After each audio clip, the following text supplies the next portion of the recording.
All right, Larry Krueger here from the Pig and a Pickle Krug Show with a little 49er video. Check out Pig and a Pickle, two locations, Emeryville and Corte Madera. They're open 7 days a week from 11 a.m. till 8 p.m. or until they run out. Pig and a Pickle, the best barbecue in all of Northern California. And this video is brought to you by Mojo Fantasy. I'm loving Mojo Fantasy. Check that link in the description. Make sure you use the promo code KRUG, K-R-U-E-G, and get up to $100 matched on your first deposit. Everybody who does automatically is entered into a drawing to win either a Purdy or a Bosa jersey. We're giving away both of them on Thanksgiving night. All right, here's what I'm going with this week in Mojo Fantasy. I'm going with Brandon Ayuk with an anytime touchdown, Chris Godwin over 5.5 receptions, Christian McCaffrey with an anytime touchdown, Christian McCaffrey over 28.5 receiving yards, and Rachaad White over 23.5 receiving yards. All right, let's talk a little bit about the Niners and the Buccaneers. They hook it up on Sunday. The Niners looking to make it 2 in a row coming out of the bye week. And, the one thing that you can say is that Brock Purdy is playing really good football. And the idea that he's this dink and dunk guy who doesn't throw the ball down the field has been totally discredited. Um, on the season, Brock Purdy's attempted 37 passes behind the line of scrimmage. He's thrown the ball over 20 yards 30 times, and he's completed 20 of the 30. Two of those have come with drops, so you add in the drops, and he's completing 73% on balls down the field. He's also thrown the second most touchdown passes over 20 yards and has the second highest passer rating on those passes. So that's why the Niners have the best passing game in the NFL by a comfortable margin if you look at the DVOA numbers. And Purdy also has the highest passer rating of all quarterbacks on deep throws at 96.8. So that whole dink and dunk concept was once again people kind of lazily judging the book by the cover. Kind of a smallish guy, figure he can't go down the field. Now we've had a full season to look at the numbers, and he goes down the field a ton, more so than any 49er quarterback before him for sure. Now, one of the key factors in this game against the Buccaneers is going to be on the other side of the ball. Can the Niners defend the screen pass? The 49er defense has been really good this year, but they've given up too much space on those screen passes, whether it's the wide nine and their D linemen getting too far up the field or they're caught in the wrong zone. Then you got to close down that space. Rachaad White is going to catch a couple screen passes, and how they rally up to tackle him probably going to define how this game goes from the 49er perspective. So they have to be able to defend the screen, or they're just going to get it over and over and over again. And I would expect Tampa Bay to throw a bunch in this game. Now, one of the key things last week was putting in Ambry Thomas and taking out Isaiah Oliver. Isaiah Oliver has effectively been replaced by Ambry Thomas. Oliver played 3 snaps on Sunday. Thomas played 46 snaps, and Lenore played inside in the slot. And I think that gave the Niners a better run defender because I think he's a better run defender than Oliver. And then also I think it gave them a tighter man-to-man coverage and a guy who could play man-to-man. So that I think was a major key last week, and I think you're going to see more of it in this game this week against Tampa Bay. So the key for Brock Purdy, of course, is don't turn the ball over. Through 9 games this year, he's got 14 turnover-worthy plays, which is 6th most in the NFL, and that comes after he had 7 in 10 games last year. So he does drive the ball down the field, but he does take chances with the passes that he throws down the field, and he's got to take care of the football. Now, what's going to be really interesting is the game within the game. Tampa Bay blitzes the second highest rate in the league, 24.3%. They blitz, and Purdy has carved up the blitz in his short career. So what happens in this game? Do they throw a blitz at him and give him defined reads, or do they try to get it done with their front four and drop extra guys into coverage and make him be accurate? We're going to find out. But Todd Bowles loves to bring the heat. He loves to bring, extra pressure, and we'll see if Purdy can make him pay when he does. Now, John Feliciano is going to start for Aaron Banks, who's still out with the turf toe. Feliciano has been fantastic. The Niner offensive line gets a bad rap. There are 24 quarterbacks in the NFL that have been sacked more than Brock Purdy. So the Niners offensive line is doing some good things. But Feliciano's overall grade of 81.7 against Jacksonville was the highest of any 49er guard this season. And whether he's playing left guard for Banks or right guard for Burford, I think you can expect to see Feliciano on that offensive line probably going forward. Now, what are the Bucs really good at? Well, to me, this game's really a key factor is going to be the red zone. Niners have the number 6 red zone offense in the NFL. They've converted 22 touchdowns on 36 trips to the red zone. The Buccaneers have the number 1 red zone defense in the NFL. They've only allowed touchdowns on 32% of their opponents' trips inside the red zone. So, how the Niners score in the red zone could have a huge impact on this thing. One note off the field, Jason Verrett, the 49ers plan to sign the veteran cornerback next week. He impressed them in a workout. He's not going to play in this game against Tampa, but they're trying to get him signed, and that would give another veteran cover man to this young defensive backfield room. So the one thing about Tampa Bay is they don't run the ball particularly well. Their offense is 32nd in rushing EPA per play. And so they don't run it well. And Baker gets rid of it quickly. He gets rid of it in 2.8 seconds from snap to throw this season. That's not the fastest in the league, but he gets the ball out. And, it'll be interesting to see how Steve Wilks decides to defend Baker. Weeks 1 through 8, the Niners blitzed almost 28% of the time. Last week against Jacksonville, they dropped that percentage down to 14%. So coming out of the bye, Wilks blitzed about half as much as he did going into the bye. Now, was that game specific to Jacksonville, or is that what we're going to be seeing going forward? We're going to find that answer to that question out in this game. Nick Bosa sure looks good right now. He's the NFC Defensive Player of the Week. He had 1.5 sacks, a forced fumble, a fumble recovery, and a pass defense against Jacksonville. He also had 4 pressures. It's his first Defensive Player of the Week award for the season, but there's no doubt that Bosa, with the addition of Chase Young, looks that much better. And that's really getting the most out of Nick Bosa is absolutely key.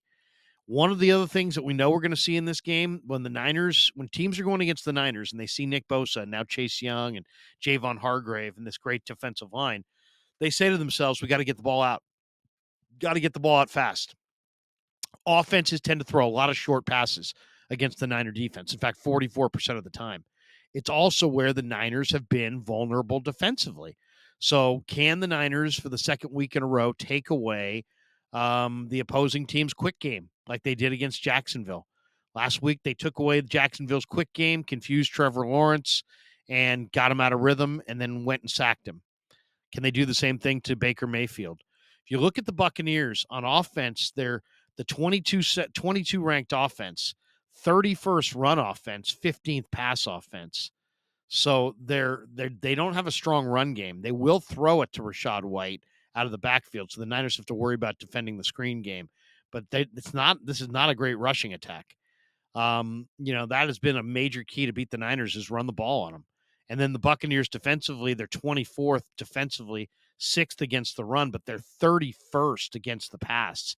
And so can the Niners and Brock Purdy and Brandon Ayuk and Deebo Samuel and George Kittle, can they make them pay in the passing game? I think that's going to be something to watch for. For the Niners, you look at their numbers, they're the 3rd ranked offense, 6th rushing offense, 9th passing offense, 3rd in scoring. On defense, they're the 5th overall defense, 4th against the run, 15th against the pass, 2nd overall scoring. Both teams have been good at getting turnovers. Both the Niners and the Buccaneers are +8. Now, the one interesting thing is that Baker has played very well this year on the road. He's thrown 9 touchdown passes and 1 pick, and Tampa's 2-2 in their 4 games on the road. And what he's really done a great job at is minimizing turnovers. The Bucs, though, have struggled converting 3rd downs and getting into the end zone, and they're averaging 19.8 points per game, which is 22nd in the NFL. But Baker dials up the magic on the road. The key matchup in this one, again, is going to be the Niner defensive front line against the Buccaneers offensive line. Tampa's done a good job of protecting Baker Mayfield. He's only been sacked 16 times this season. That's the 4th fewest in the league. But the Niners pass rush, with the addition of Chase Young, is a totally different animal. And I think, Jacksonville was ranked near the bottom in both pass blocking and run blocking. Tampa might be the worst run blocking team in all of football, and they're mediocre overall in pass protection. So if you say, I do think the 49ers are going to beat the Buccaneers. Why? I'll point right to the Niner D line against that Buccaneer O line. I think the Niner D line is going to win the day. Now, injury wise, Mike Evans is not 100%. He comes into this game with a quad injury. Luke Gadecki, their aggressive run blocking right tackle, has a foot injury. Ryan Neal, the safety, the former Seahawk, has a thumb injury, so they're not 100%. And then Devin White's got a foot injury as well. Carlton Davis has got a toe. Matt Filer, their offensive lineman's got a knee. They were full participants in practice. They were inactive last week against Tennessee. For the Niners, their big injury is Aaron Banks with the toe. He's going to be missed this game. He may return on Thanksgiving, but Banks is definitely out in this game. But the Buccaneers have the least productive rushing attack in the NFL a year ago, and they haven't been a whole lot better this year. They're 31st out of 32 teams. They're averaging 78.1 yards per game. The key defensively for the Niners, obviously, is Mike Evans. Mike Evans had 6 catches for 143 yards and a touchdown last week against Tennessee, and he's a terrific player. And he's done well against the Niners. He's got 20 catches for 284 yards and 2 touchdowns in 4 career games against the 49ers. So, as I said, Rachaad White is not much of a threat as a runner, but he's a major threat as a receiver. He ranks second among running backs in reception yards behind only McCaffrey. He's got 326 receiving yards. And with 35 receptions, he's third behind McCaffrey and Alvin Kamara. So they throw it to White a lot, and he's a threat in the pass game for sure. For the 49ers, it's just going to be about what they've done when they've won this year. When they've won, they've scored 30 points in all those games. All 6 wins, they've scored at least 30. And in their 3 losses, they've scored 17. They kind of go as their offense goes. Wishnowski continues to have a great year. He's leading the NFL with 57.1% of his punts being pinned inside the opponent's 20. So he's really good. And one wrinkle to look for in this game, the Niners have activated Darrell Luter Jr. from the PUP list, and he'll be available for the first time all year. Luter is an exciting young corner with size and long arms. Also, Corey Luciano's been elevated from the practice squad as well.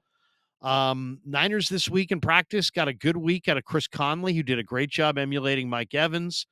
They also got a great performance out of Robert Beal Jr., who emulated Shaq Barrett and tried to copy, give the Niners a look of what Shaq Barrett does.